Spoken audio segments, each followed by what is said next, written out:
ಸಾಮಾನ್ಯವಾಗಿ ಈಗ ಜ್ಯೋತಿಷ್ಯ ಅಂದರೆ ಎಲ್ಲರೂ ಅನ್ಕೊಳ್ತಾ ಇದ್ದೀವಿ ಏನು ಮದುವೆ ವಿಚಾರ ಅಥವಾ ಮನೆ ಗೃಹ ಪ್ರವೇಶ ಈ ಟೈಮಲ್ಲಿ ಹೋಗಿ ಟೈಮ್ ಸರಿ ಇದೆಯಾ, ಈ ಟೈಮಲ್ಲಿ ಮುಹೂರ್ತ ಇಡ್ಬೋದಾ, ಇದಷ್ಟೇ ಜ್ಯೋತಿಷ್ಯ ಅಂತ ಅನ್ಕೊಂಡಿದ್ದೀವಿ. ಖಂಡಿತ ಅದಲ್ಲ.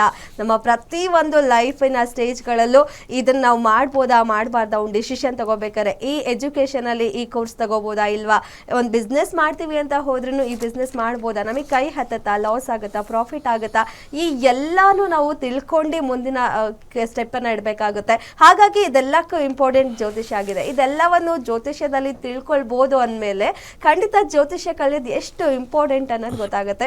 ಡಿಸೆಂಬರ್ 3ನೇ ತಾರೀಕಿಂದ ಸ್ವತಃ ಗುರುಜಿಯವರೇ ಕ್ಲಾಸಸ್ನ ತಗೋತಾರೆ. 15 ದಿನದ ಕ್ಲಾಸಸ್ಸು. ಇದರಲ್ಲಿ ಗುರುಜಿಯವರು ನಿಮ್ಮೊಟ್ಟಿಗೆ ಇರ್ತಾರೆ. ನಿಮ್ಮೆಲ್ಲ ಏನು ಪ್ರಶ್ನೆ ಇರುತ್ತೆ ಅದೆಲ್ಲ ಪ್ರಶ್ನೆಗೆ ಡೌಟ್ಸ್ ಕ್ಲಿಯರ್ ಮಾಡ್ತಾರೆ. ಜ್ಯೋತಿಷ್ಯವನ್ನು ಕಲಿಬೋದು 15 ದಿನದಲ್ಲಿ. ಕುಟುಂಬ ಸಮೇತದಲ್ಲಿ ಮನೇಲೆ ಕೂತು ಒಂದು ಆ್ಯಪ್ ಮೂಲಕ ಕಲಿಬೋದು ನೀವು. ಅದು ಕೂಡ ತುಂಬ ಕಡಿಮೆ ಮೊತ್ತ, 6,999 ರೂಪಾಯಿಗೆ. ಒಂದೊಳ್ಳೆ ಅವಕಾಶ, ಮಿಸ್ ಮಾಡ್ಕೋಬೇಡಿ. ಒಂದು ದಿನದಲ್ಲಿ 2 ಟೈಮ್ ಕ್ಲಾಸ್ ಇರುತ್ತೆ.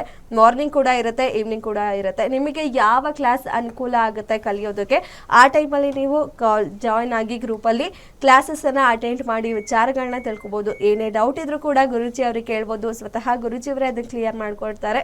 ಸೊ ಒಳ್ಳೆ ಅವಕಾಶ, ಮಿಸ್ ಮಾಡ್ಕೋಬೇಡಿ. ಗುರುಜಿ ಇಷ್ಟೆಲ್ಲ ತಿಳ್ಕೊಂಡ್ರು ಕೂಡ ಸಾಕಷ್ಟು ವೀಕ್ಷಕರಿಗೆ ಡೌಟ್ ಇರುತ್ತೆ ಏನೆಲ್ಲ ಕಲಿಬೋದು ಮತ್ತು ಆ್ಯಪ್ ಮೂಲಕ ಹೇಗೆ ಅಂತೆಲ್ಲ, ಅದ್ರ ಬಗ್ಗೆ ತಿಳಿಸ್ಕೊಡೋದಾದ್ರೆ. ನನ್ನ ಪ್ರಕಾರ ಡೌಟ್ ಕಮ್ಮಿ ಇರುತ್ತೆ. ಹೌದು, ಡೌಟ್ಗಿಂತ ಹೆಚ್ಚಾಗಿ ತಲೆಗೆ ಹೋಗುತ್ತೋ ಇಲ್ವೋ ಅನ್ನೋ ಒಂದು ಹೆದರಿಕೆ. ಆ ಹೆದರಿಕೆ ಮೂಡಿಸಿರ್ತಕ್ಕಂಥವ್ರೆ ಅವ್ರ ಮನೆ ಅಕ್ಕಪಕ್ಕ ಇರ್ತಕ್ಕಂಥ ಕಾಂಪೌಂಡ್ರುಗಳು. ನಿಮ್ಮ ಮನೆ ಹತ್ರ ಇರ್ತಕ್ಕಂಥ ಕಾಂಪೌಂಡ್ರುಗಳೇ ನಿಮಗೆ ಎದುರಿಸೇ ಹುಟ್ಟಿರ್ತಾರೆ. ಈಗ ಕಲಿಬೇಕು ಅಂತಂದರೆ ಎಲ್ಲರ ತಲೆಯಲ್ಲೂ ಒಂದೇ ಬರುತ್ತೆ, ಇದೇನೋ 20 ವರ್ಷ 30 ವರ್ಷ ಅಂತಾರೆ. ನಿಮಗೆ 4 ವಿಚಾರ ಹೇಳ್ತೀನಿ. ಮೊದಲನೇ ವಿಚಾರ ಇರೋದು 9 ಗ್ರಹ, 27 ನಕ್ಷತ್ರ, 12 ರಾಶಿ. ಇಷ್ಟು ತಿಳ್ಕೊಳ್ಳೋಕ್ಕೆ 10 ವರ್ಷ ಬೇಕಾ ಅನ್ನೋದನ್ನು ನೀವು ತಿಳ್ಕೊಳ್ಳಿ. ಎರಡನೇ ವಿಚಾರ, ಜ್ಯೋತಿಷ್ಯ ಶಾಸ್ತ್ರದಲ್ಲಿ ಸರ್ಕಾರದಲ್ಲಾದ್ರಾಗಲಿ ಕೇಂದ್ರ ಸರ್ಕಾರದಲ್ಲಾಗಲಿ ಇವನು 20 ವರ್ಷ ಓದವನೇ ಅಂತ ಕರೆದು ಬಿರಿದು ಕೊಟ್ಟಿರೋರು ಎಲ್ಲೂ ಇಲ್ಲ. ಯಾರು ತಗೊಂಡಿದ್ರೆ ರೆಕಮೆಂಡೇಷನ್ ಮೇಲೆ ತಗೊಂಡಿದ್ದಾರೆ ಹೊರತು ಆ ಕ್ಷೇತ್ರಕ್ಕೆ ಅಂತ ಮೀಸಲಾತಿ ಇಟ್ಟಿಲ್ಲ. ಕರೆಕ್ಟಾ? ಎರಡನೇದು ಬಿರುದಿಲ್ಲ ಅಲ್ಲಿ.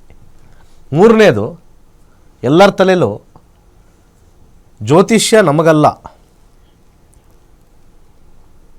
ದೇವಸ್ಥಾನದ ಅರ್ಚಕರಿಗೆ, ಖಾಲಿ ಕೂತಿರ್ತಾರಲ್ಲ ಕೆಲಸ ಇಲ್ಲದೆ ಅಂಥವ್ರಿಗೆ, ಓದು ಬರದೇ ಇರೋರಿಗೆ, ಸಾಮಾನ್ಯವಾಗಿ ಓದೋರಿಗೆ ಹೇಳ್ತಾರೆ ಜ್ಯೋತಿಷ್ಯ, ಓದು ಬರದೇ ಇರೋರಿಗೆ. ಸೊ ಈಗ ಫಸ್ಟ್ ಕ್ವಶನ್ಗೆ ಹೋಗ್ತೀನಿ ನಾನು. ಈ ಮೂರನೇದರಲ್ಲಿ ಓದು ಬರದೇ ಇರೋರಿಗೆ ಅಂತ ಹೇಳಾದ್ಮೇಲೆ ಅಲ್ಲಿ 10 ವರ್ಷ ಏನು ಓದೋದಿದೆ ಅಲ್ಲಿ? ನಿಮ್ಮ ಮಾತಲ್ಲೇ ಕಾಂಟ್ರವರ್ಸಿ ಇದೆ. ಯಾರು ಓದ್ತಾರಪ್ಪ? IAS ಆಫೀಸರ್ ಓದ್ತಾರಾ? IAS ಆಫೀಸರ್ ಓದಿ IAS ಓದ್ಬಿಟ್ಟು ನೀನಲ್ಲಿ ಒಂದು ಯಾವ್ದಾರು ಒಂದು ಕೆಲಸ ಮಾಡಪ್ಪ, IAS ಕೆಲಸ ಮಾಡಪ್ಪ ಅಂತಾರೆ. ಇಂಜಿನಿಯರಿಂಗ್ ಹೋಗ್ಬಿಟ್ಟು ಸಾಫ್ಟ್ವೇರ್ಗೆ ಹೋಗು, ಇದೇನು ಜ್ಯೋತಿಷ್ಯ ಅಂತಾರೆ. ಮತ್ತು ಹಾಗೆ ಜ್ಯೋತಿಷ್ಯ 10 ವರ್ಷ 20 ವರ್ಷ ಅಧ್ಯಯನ ಮಾಡೋರು ಏನು ಬಿರುದುಗಳು ಕೊಡ್ತೀರಿ ನೀವೆಲ್ಲ?